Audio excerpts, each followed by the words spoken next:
Okay, right now I am joined by Jeff Tripician, CEO of Meatable, a company at the forefront of cultivated meat production. Trip, as he prefers to be known, brings a wealth of experience from the traditional meat industry and is now helping to shape the future of sustainable protein. With Meatable's innovative approach to creating real meat without harming animals, Trip's insights are sure to provide a fascinating look at where cultivated meat is headed and how it can work alongside the conventional meat industry. So, Trip, thanks for joining me. Welcome. Nick, thank you for the time. Right, let's dive straight in. So you've spent many, many years in the food industry, and now you're leading a cultivated meat company. So what made you take the leap from the traditional meat sector to cultivated? Was there a specific moment where you thought, I Mhm. need to be a part of this? Yeah, actually, it's been 40 years of starting with big ag and gently moving in this direction. So it wasn't an abrupt change. It was a journey, but the journey had a specific moment. And that was, in all candor, last summer. And and the question was put to me that given what's going on, given the challenges to the planet as we overburden it Mhm. with a food system that wasn't designed for 8 billion people, and it sure the heck isn't designed for 10 billion, which is what we see on the horizon, is it, where do we get food? And, it's one of those questions you can think about. But the question that was put to me is, where would my grandchildren get food? Mhm. It's one of those moments where you look in the mirror and you go, so everybody wants someone else to do this. And why isn't this somebody me? And so it was a pretty quick decision after that beyond making money, beyond helping an industry grapple with issues that the meat industry grapples with.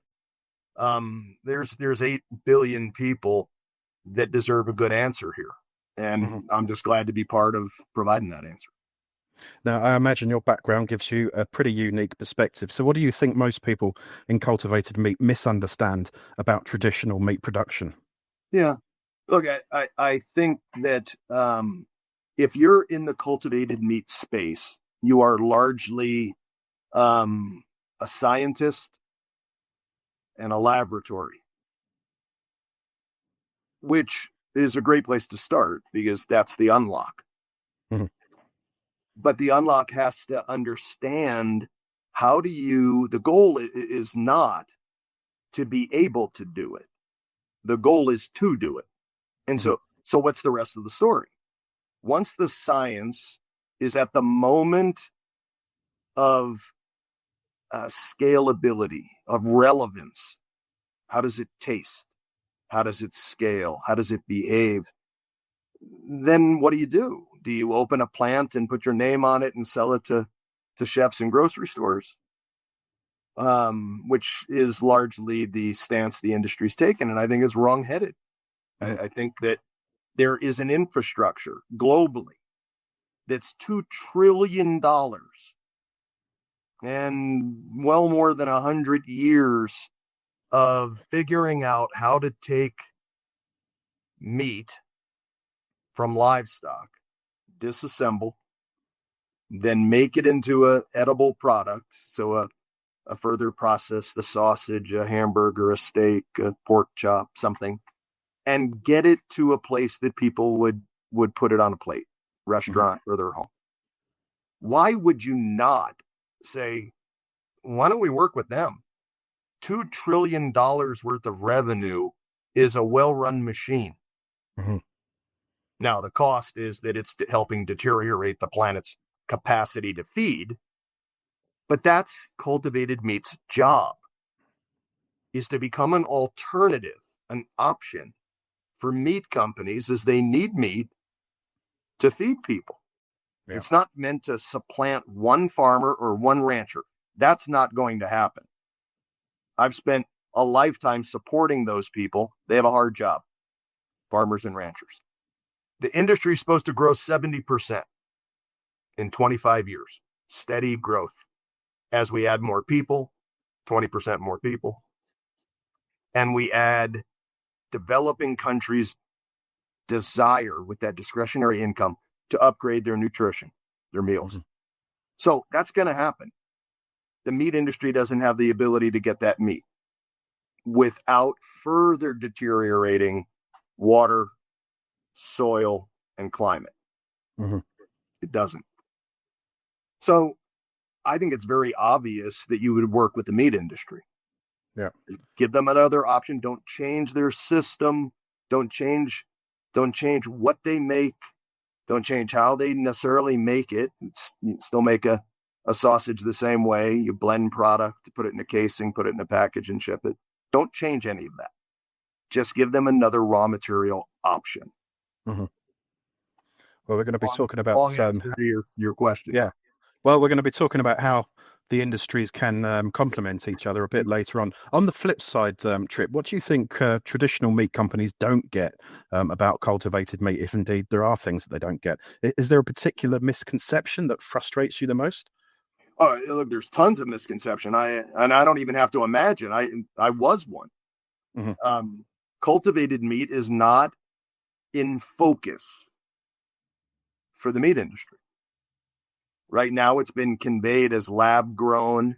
It's not lab grown, just like livestock is not plant grown. It's out in the field. It happens a certain way. So putting names on it restricts vision. And so right now there is a technology that meat companies spend zero time thinking about. And so they need to understand what it is and what it isn't. It's not an alternative to meat. It is meat. Mm-hmm. It comes from animal cells, from an animal. So it's not plant-based. It's not soy. It's not an alternative. It's not an analog. It is a different way of raising, in essence, meat. You don't need an animal to do it, to walk around for a year or two or three, consume crops and water. You don't need that. We can do that in 12 days from cell to plate. And that's hard for anyone to put their mind around. Meat companies have spent a lifetime saying, I have to get livestock and I have to go through that process. It's livestock based. It's only a change in sourcing. That's all that is, as simple as that is. But they need to see that. We just held, Nick, last Thursday, I held an event in just outside of Amsterdam at our headquarters. We invited 87 people from the industry. So meat companies, vendors, governments that have food security concerns, people that have spent careers in animal care and nutrition and raising of livestock. They need to understand. And we talked about it for 12 hours. We showed them, we let them taste product. We let them see how it behaves on a menu, how it behaves in a package, how it costs, how it scales. And at the end, the energy across that spectrum was quite significant.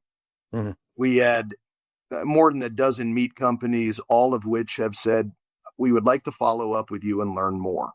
And that's the appropriate response. Learn more, then form an opinion. How does it work in your company? That's what I would do when I ran meat companies, and that's what they should do. Yeah. Be educated. Not contempt prior to investigation, as that saying goes. Now, you mentioned the speedy process by which you can take that product from cell to plate. So let's start with some of the technology basics. Now, I know Meatable is using a unique process to make cultivated meat without fetal bovine serum, which has been a big challenge for the industry. Could you walk us through how that actually works? Yeah, I'll do a terrible job of that for you because I'm a meat guy that understands how to run a business and how to make products and get them to market. I'm not a scientist, but I'll do a little bit for you. So we are at the core of the company, cell experts. Mm-hmm. The founder spent all of his time understanding this. They put together 86 people that are like-minded, and they have figured out how to take the right cells from an animal without harming the animal and activate them so that they proliferate. They grow inside of a kind of almost think of a brewery type system that has feed in it, and they grow. And so they do it with a proprietary technology called Optiox that we have a license globally for that, and great partners. And that activates at a much faster rate than the rest of cultivated meat. Cultivated meat in general takes about 45 days to produce. We take 12. So in the spirit of efficiency, you'd rather get something done in a third of the time. And versus livestock, that's 25 times faster. Mm-hmm. Think of running a business that can do something 25 times faster. You tend to win that game. Yeah. So the cells proliferate, the types of cells and the type of feed change the taste, or allow the taste to be expressed where you can't tell the difference between our product and pork that you would have harvested from an animal. Mm-hmm. Cultivated meat is not differentiated, so it only tastes about half similar to real pork because they didn't get the true flavor from it. Mm-hmm. So, and we had a tasting with all of our guests last week, and they could not tell the difference. They could tell the difference on other cultivated product. Mm-hmm. So part of that education process is demystifying the science. This is a no different than any piece of equipment in a plant, large size, and it processes meat. We do it at the very small level, cell, but at 12 days later, it is large volumes of cultivated meat that behave like ground pork or ground beef. It doesn't matter what the livestock type or the protein type is. Same equipment. So you could do beef or pork or lamb or chicken or anything. Mm-hmm. We started with pork because there's large segments of the planet that are pork centric. They tend to be the ones that are most worried about food security. And so pork seemed like the obvious one to start with, but beef is moments behind that. In fact, we announced the beef partnership on leather, cultivated leather, because there was demand for that. So this is just another way to get either the meat or the leather or any byproduct of an animal. This can produce with no waste. No waste, exactly. Yeah, I mean, some critics argue that cultivated meat, it's too expensive, it's energy intensive, ever to be a viable alternative. So what's your take on that? And where is Meatable, I guess, in terms of price parity? Sure. So, and look, that's a fair comment, but it's a fair comment. It's those that ask if it's a legitimate question deserve a legitimate answer. If you're asking because you want to say, gosh, you're not ready yet.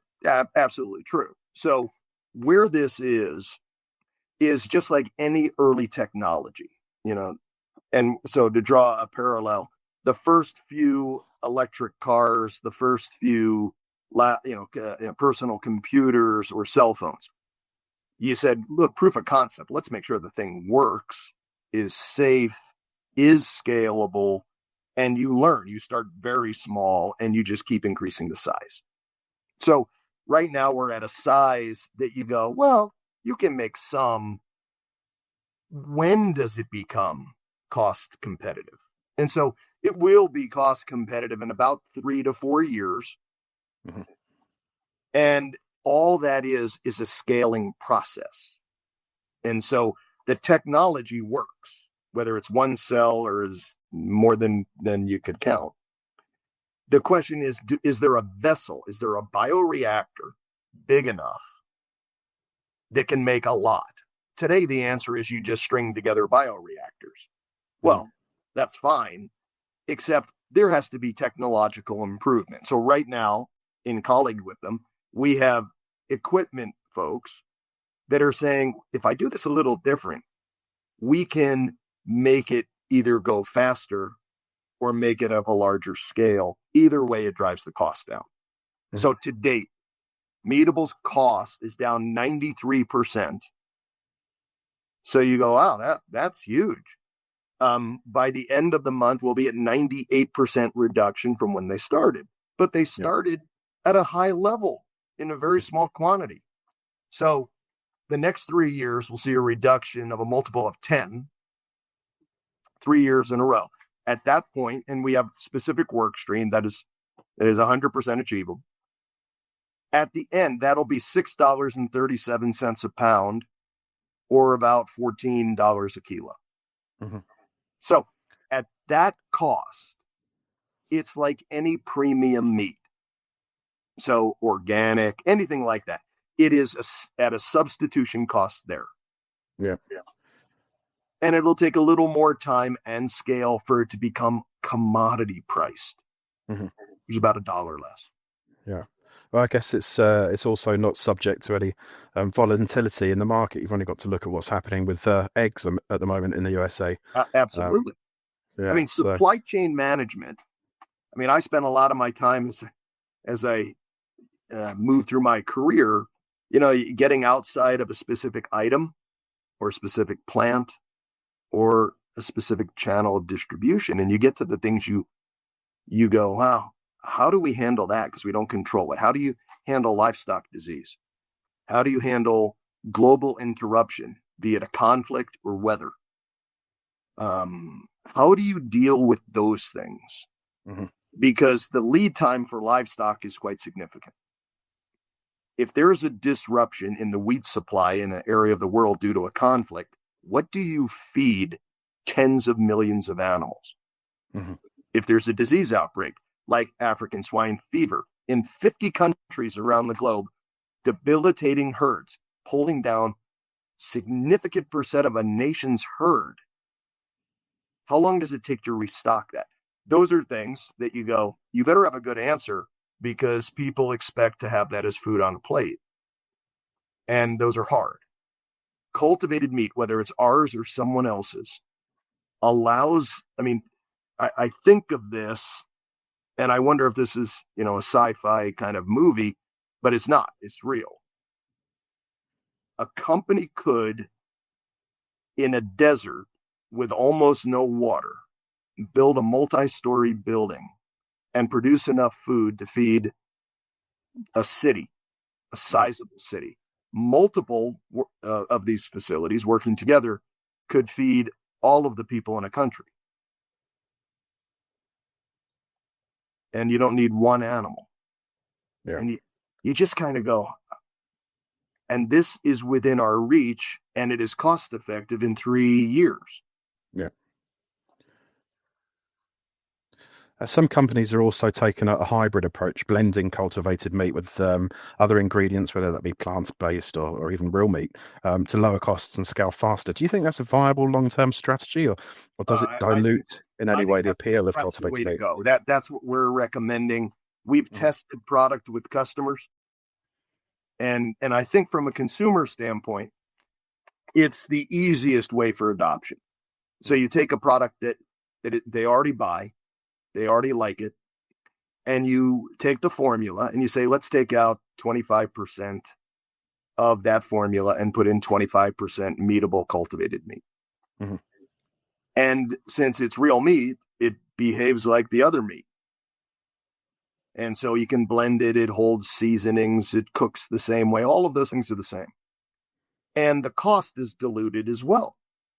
So if it costs a little bit more and it's only 25% of the formula, its impact on that product, on the finished good, is negligible. The taste, identical. And on plant-based, here's a huge benefit. On plant-based, you've improved the flavor. The Achilles heel of plant-based is it doesn't taste like real meat, because it's not. Mm-hmm. And now you've substituted real meat.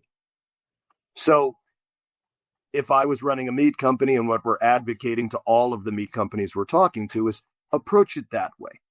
Yeah.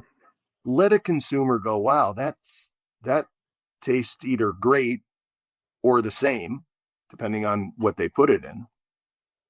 And then go ahead and either increase the ratio or develop a line that is just cultivated meat, which at some point you imagine would happen. Mm-hmm. And then as you get to whole muscle product, which is, a decade away, mm-hmm. that product wouldn't be blended with anything. That would be a cultivated steak or chop or or chicken breast or whatever it might be. But I wouldn't start with that. If the capability was here today, and it's not, if it was, I would go, don't do that first. My gosh, make it easier for people with a sausage, a dumpling, a burger, a patty, something that's very easy. We just did the tasting with the most discriminating chefs and meat companies. And they rated our product as dramatically better than the other cultivated products. And they couldn't tell the difference between livestock-based product and cultivated product blended in. Mm-hmm. Couldn't tell the difference. And as our meat guys, they weren't embarrassed, but they were surprised. Their whole life trying to be able to tell the difference, and they could not. Yeah. Well, it's not an us and them scenario, and we're going to be talking about that shortly. But let's not forget that a lot of cultivated meat companies are being backed by some quite major meat companies as well, at least in some sort of level of investment.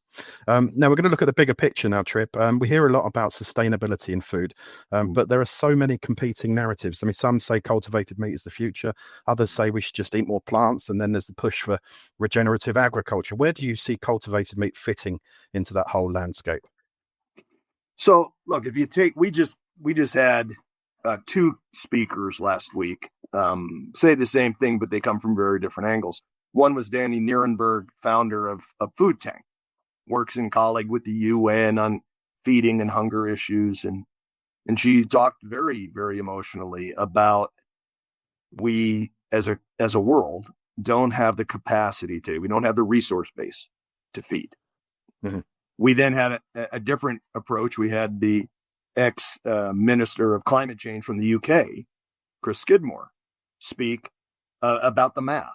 And I'll take the math side because I'm not Danny Nierenberg. And the math side is very simple. We have a planet that, from a soil and water standpoint, so topsoil, the ability to produce and have yield from the land, and the water that allows that to happen, we have degraded to the point that they can't keep up with today's population.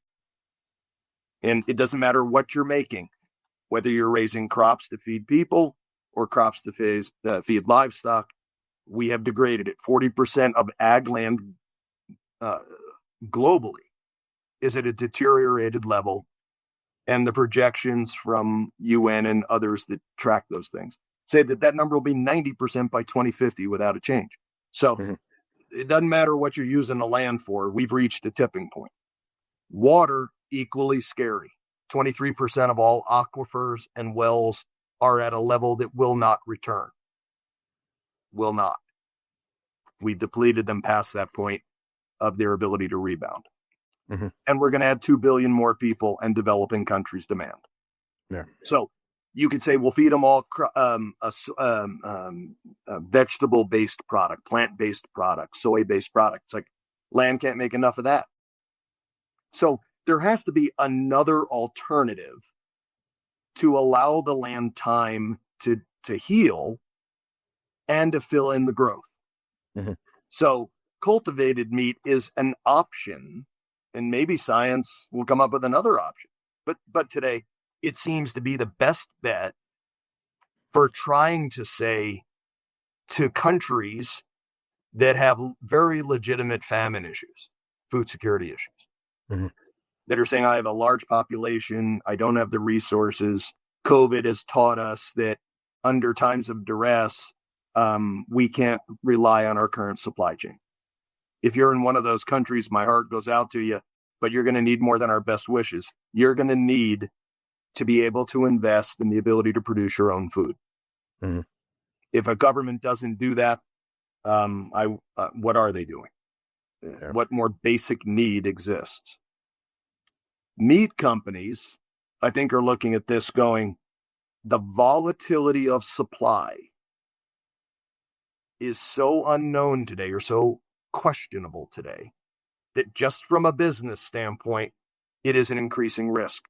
You gave the egg example. If you were in the egg business today in the United States, 8% of the breeding stock has been euthanized in the last 18 months. 8%. Mm-hmm. So what happens? You have people saying, I'll pay anything for eggs. You have all the companies that use eggs as an ingredient, bakery, all those things that are going, I have to have eggs. And the price is doubled. And then today is 187%, almost 2x what it was 18 months ago. Mm-hmm. 8% reduction in supply. What happens if avian flu expands? Doubles, triples. And it's not 8%, it's 16 or 24%. What happens? What happens if it happens in other countries? What happens if it's not avian, it's African swine fever, it's mad cow, it's some other livestock-based disease or illness? So you look at that and go, there better be some planning here. And why wouldn't you, depending on whether you're a meat company or a country, say, given what I've just described, which is horrific, shouldn't we run this to ground? Shouldn't we be investing to see if it's an answer instead of going, let's just name it lab-based and let's just not pay attention? Well, that's not okay for my grandkids. And I imagine anybody in that spot would say, we need a smarter answer. We're supposed to be smarter than this. Yeah, it's certainly scary stuff. Now, those consumers, they're increasingly conscious of where their food comes from, supposedly, but they don't always translate to behavior change. So what do you think is the biggest challenge in getting people to actually buy and eat cultivated meat? So two things. You're either motivated by fear or kind of that sense of joy and the upside. And so the fear card is real. I just described it. I changed in essence to a different part of an industry due to fear, not for me, for my grandchildren. I don't want them to worry about this food insecurity. I want them to worry about what it is that they want to do with their life and all the opportunities, not where they're going to get their next meal. But I think that the younger group, and I'll just say younger group, today, they look at technology as an answer to so many things in their life.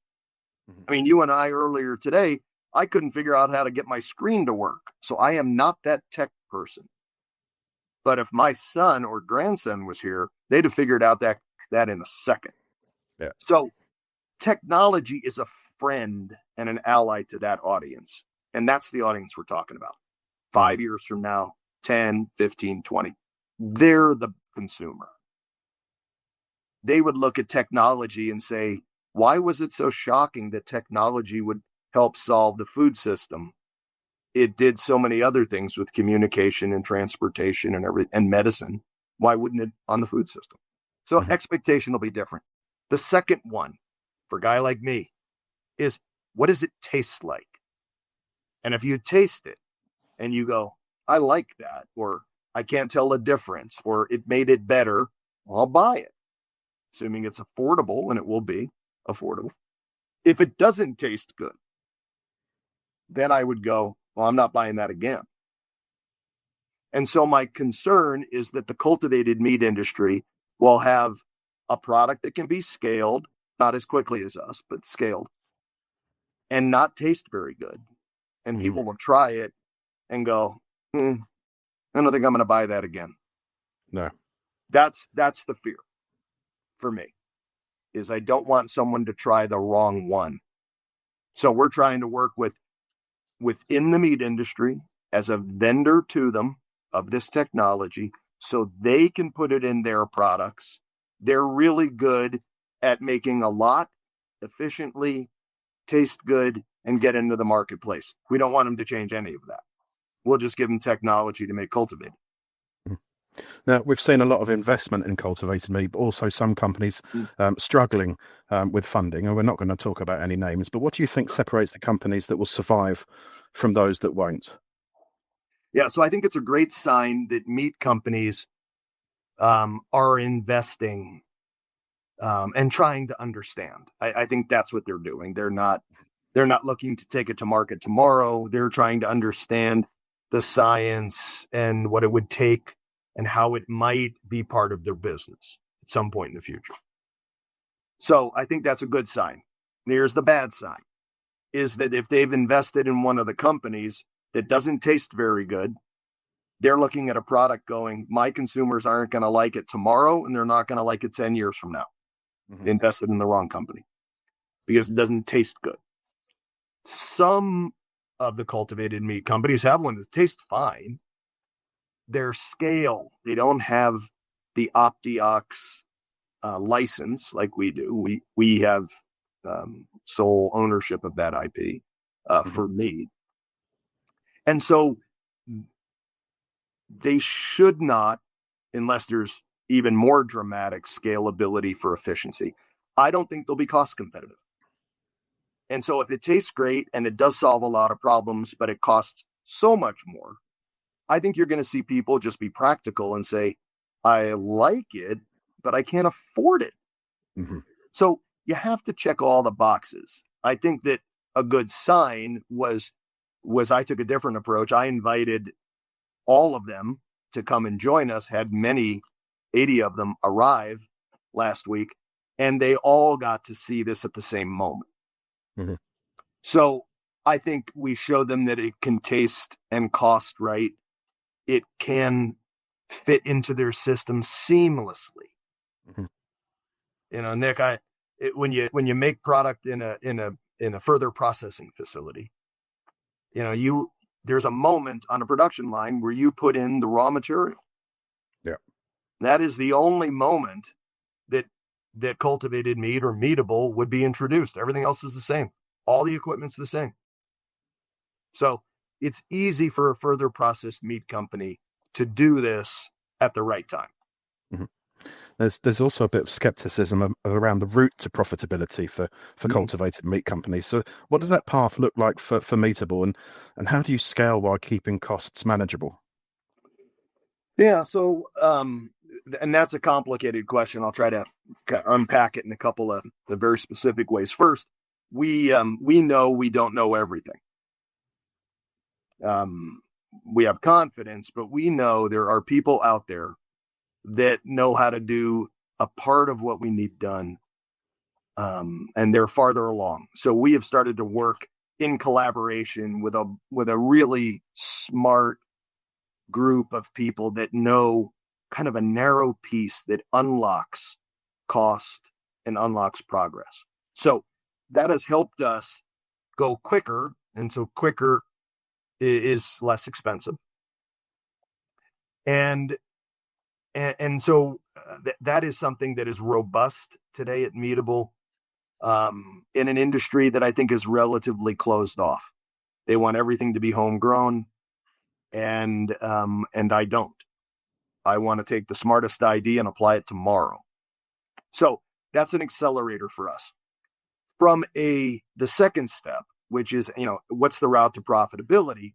It really depends on your business model. So if you say you're going to take capital, build a plant, make product, put your name on it, and try to enter the marketplace, it's costly, narrow, and doomed, because you're not in the meat business, and you're going to try to compete and get into a restaurant or a grocery store, and you don't know how to do that. You'll need a meat company to invest in you or buy you to do that. In our case, we're an asset light model. I'm not going to own one piece of equipment, one plant, one truck. We're not going to have our name on the products. We are a vendor to the meat industry. They've already deployed the capital.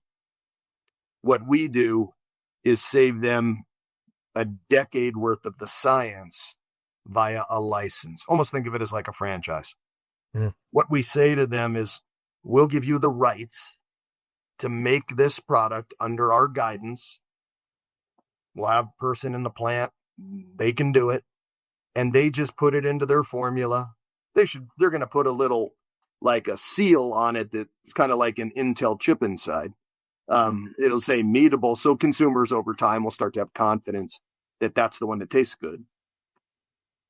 And so that is a low cost, high speed way to enter a marketplace.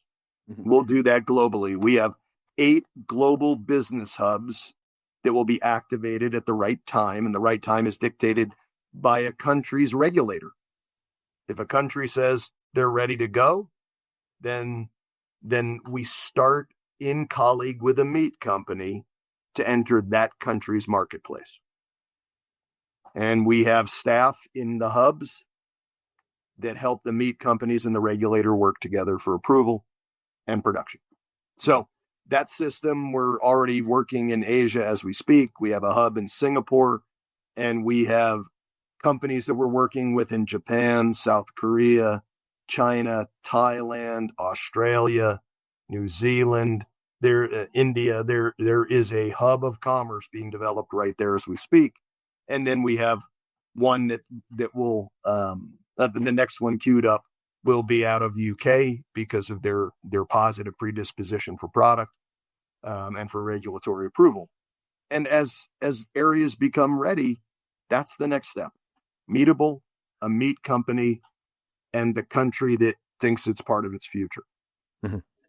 One of the things I find really interesting about Meatable is your approach to working with traditional meat companies rather than against them. Obviously, that's the right strategy, and it's probably, I guess, why Meatable have brought you on board. Now, I imagine some people in the conventional meat industry will still see cultivated meat as a threat. You may have had some of those conversations last week or a few weeks ago at your tasting. Were you able to change any minds? I don't know, change any minds. I know that because look, you can have your own opinion. It should just be based in some fact. And so I got into a robust dialogue with one, and here's what they said is, look, we have worked really closely with their farmers and ranchers, very, very positive relationship, and they didn't want to do anything to undermine that. And I said, I've spent 40 years advocating for that same group, and I'm not going to change my mind either. I do not believe that one farmer or one rancher anywhere on this planet will suffer from cultivated meat, ours or anyone else's. And here's why.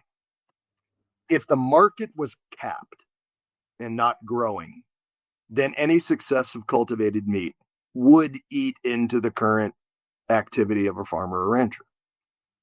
But that's not the case. The industry is projected to grow 70% in 25 years. So here's what's going to happen if we don't have cultivated meat. Meat companies will turn to farmers and ranchers and say, I need more. So overwork the soil, overwork water supply, have runoff because it's tied to runoff, enter the water system that pollutes waters, creates dead zones in bodies of water. And so actually the farming and ranching world gets worse, is more in jeopardy because the land needs time to heal. It sounds kind of goofy. It's not. It has to catch its breath. So you don't do anything on it. You give it a few years to kind of rebuild organic matter and rest. Well, you can't do that if you need more. You have to stress it. Cultivated product gives that farmer or rancher the ability to say, boy, I'm not going to add more. I'll stay where I am. Maybe they'll even do a little less. That's up to them. It's their land. But it doesn't put the pressure of growth on them. At 70% growth, if cultivated meat took half of that demand, it would be many, many tens of billions of dollars. So we're not going to hurt the current farmer or rancher. That was a question last week. I've spent 40 years advocating for them. I believe that in the core of who I am. So that's not a real concern. Mm-hmm.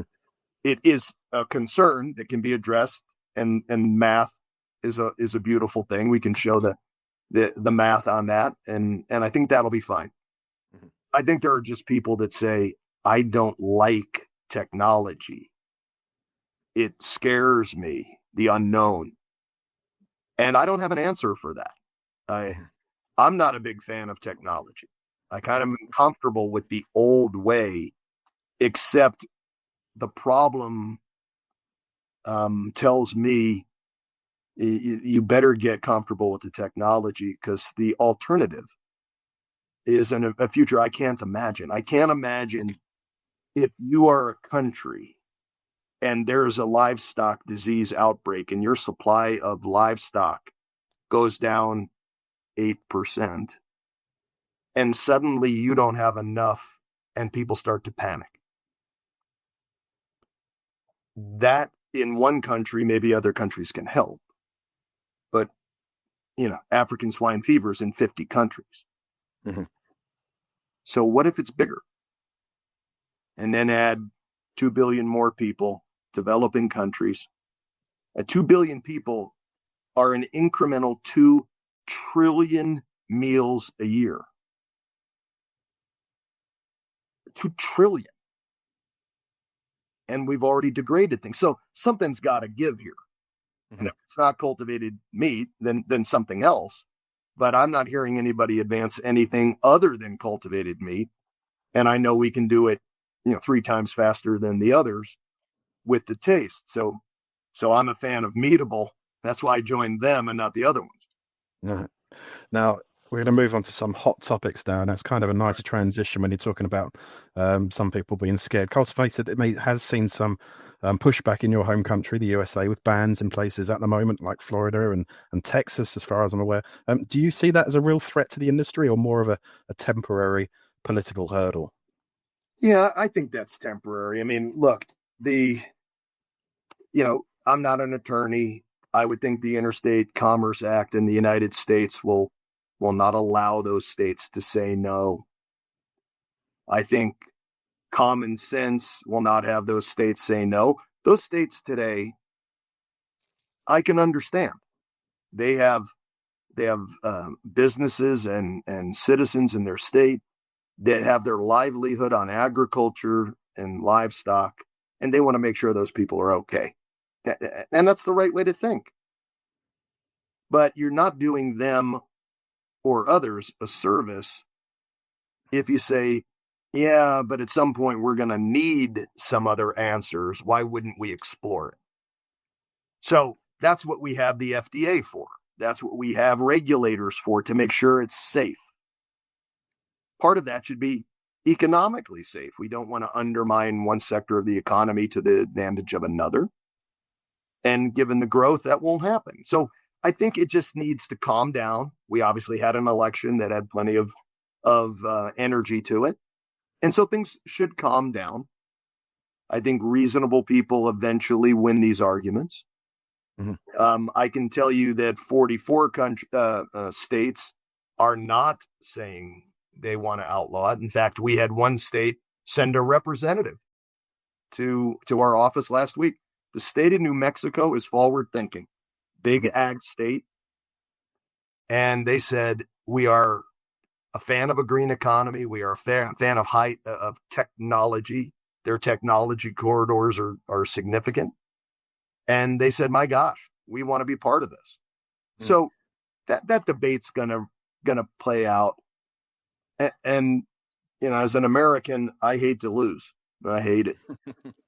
And I think as this comes into focus, people are all over the globe are going to start to say, we need to get past naming it lab grown or fake or alternative or whatever derogatory term, and start to say we need to focus on solving the problem.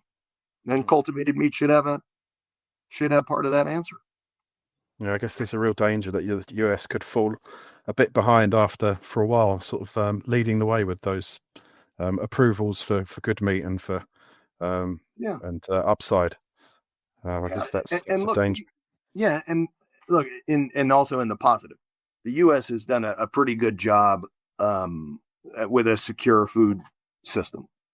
That it works. I've worked for 40 years with regulators at plants and in Washington and different states, and they do a great job of ensuring that it will perform in a positive way and not risk public safety. So we should just let that happen.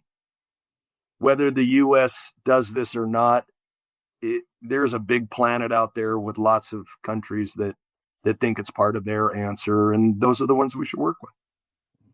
Well, a lot of those population increases are going to be in Far Eastern countries and developing countries anyway. So, and they are the ones, I guess, demographically with the majority of Gen Alpha and Gen Z, and they're the ones that will be more open to this type of technology. So I've just got a few more questions now, Trip. You've been with me for quite a while. If you had to predict, when do you think cultivated meat will hit mainstream adoption, not just high-end restaurants, but grocery stores and fast food chains? I mean, it's going to be fantastic the day that, Burger King launch, a Meatable burger. Yeah. So look, I think that it'll happen in Asia first. It'll happen not so much at high end. I think high end is fine, but I think when you're talking about blending it, you're talking about very approachable product. Mm-hmm. These are sausages, whether it's breakfast or dinner. These are dumplings. These are staples of a large group at a reasonably affordable price. So I think what you're going to see, answer your question, is within, and I'll just pick a time, it's really based on regulatory timeline for approval. Within 5 years, I think you and I could go into a place in Singapore, in Thailand, in China, in South Korea, in Japan, those countries. And we could walk into the equivalent of a Burger King, a Panera, a Chipotle, those chains that are forward thinking, that have a very much of a younger clientele, and say, we've got a high-tech solution that solves a lot of the planet's problems, things they really care about, and tastes great and is affordable. And I think you'll see that's the groundswell that will change the food system, because that group's going to go, if you can do it with that food, why can't you do it with other food that is deteriorating the globe's ability to produce? Whether that finds its way into dairy, which would be obvious, or others. I think you'll see that, and that will alter how we use land and water, which is the core of this discussion. Mm-hmm. Now, we're always talking about hurdles and how we overcome them, whether it's regulatory approvals, consumer acceptance, or scaling. For Meatable, what is your biggest hurdle left to overcome? Scale. Mm-hmm. And here's why. I mean, we're having conversations with countries, and the countries say something like this: we have land that is of questionable quality for high yield production of any crop. So it doesn't matter. We can feed them that. No, you can't, because the soil doesn't support that. Mm-hmm. And their water is either not plentiful enough or of quality to produce. And so they're going, all right, I have a lot of people, and I need to ensure that I can make or acquire product to feed them. And so you do math. And you go, well, how many people do you have? And they throw out a number, and you go, that's a lot of people. And you go, how many meals times how many days, weeks, months? And you come up with a number and go, how big a plant would you have to have, or how many plants would you have to have in a network that could produce product on a predictable basis every week to feed that size population? And the science works today. At that size, it's affordable. That is not the question. Mm-hmm. The question becomes, how is the equipment scaled to make that much? Mm-hmm. And so in industrial revolution, you just said, add more people and they'll each make some. And you go, that's a really big plant with a lot of people. And then someone figured out an assembly line like Ford, and you say, wait a minute, there's a better way. We're at that moment. I can put together lots of relatively small pieces of equipment, have them all connected, and produce a product. And you go, okay, but when are we going to come up with that as Henry Ford assembly line? As soon as we do, we think that's within 3 years. As soon as we do, a country could conceivably, on sand with very little water, have a multi-story building producing enough food to feed tens of millions of people. And then in the next area, there's another one and another one and another one. And suddenly a country can say, we have one less thing to worry about. Yeah. And a meat company should say, I want to own that plant. I want to make that product, and I'll make a lot of money doing it. Mm-hmm. Trip, let's look a little bit ahead. What's your vision for Meatable in the long run? I know we've already discussed it. You're not talking about replacing conventional meat. It's about coexisting with it. But could it be something else entirely? It could be. I'm not a founder kind of mind. I don't have that. I have a practical mind. Mm-hmm. And so you're asking me to think about, what does that look like? And I said this to someone last week, so I'll just say it to you, because they said, Trev, what's that moment for you? And I said, well, that moment for me is standing in front of National Cattlemen's Association or Hog Association or Poultry or some group like that has the farmers and ranchers in it. Mm-hmm. And sitting next to them or in front of them, explaining how this is helpful to them, because they're here. There's a lot easier jobs than what they do. They're here taking care of the land and trying to help feed a population. And we should join them at that table in that process, in partnership. And the meat companies have a role. It's next. They need to take that output and affordably get it to people so they don't worry about feeding their family. Mm-hmm. When that, to me, is the vision, is that we're not better than that. We're not a threat to that. We're an ally to that. Yeah. The tool. I guess that's why you're such a unique person in this sector. You can open those doors. Hopefully. Well, look, Trip, it's been an absolute pleasure chatting with you today. I really appreciate you taking the time to share your journey and give us a behind-the-scenes look at what Meatable is working on. It's exciting to hear how cultivated meat could fit into the future of food, especially with your approach of working with and not against the traditional meat sector. Thank you again for joining me. It's been a great conversation, and I'm looking forward to seeing where Meatable goes next. Thanks, Trip. Thanks, Nick. I appreciate it. And when it's available, you and I will go try it. Oh, I can't wait.